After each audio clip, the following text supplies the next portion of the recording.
Ayollarning hayzini buzilishi birinchidan bu gormonal holat bo'lsa, ikkinchidan shamollash belgilari alomatidir. Men Isayeva Arafat Qaharovna 40 yillik tajribaga ega akusher-ginekologman. Bugungi kunda yosh kelinlarimizda hayz siklini buzilishi ko'proq shamollash belgilari bilan, ya'ni tuxumdonni faoliyatini susayishi yoki juda ham aktivlashib ketish natijasida kelib chiqadi. 35 yoshdan oshgan ayollarimizda hayz siklini buzilishi gormonal narusheniyaga olib keladi.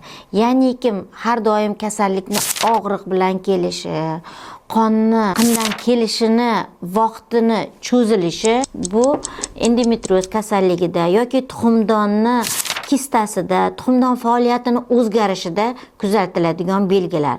Bunday holatlarda ayollarimiz albatta shifokor ginekolog ko'rigiga borib, u yerdan ultratovush tekshiruvdan o'tishlari, qindan ajralmalar topshirishlari hamda gormonlar uchun tahlillar qilishlari zarur bo'ladi.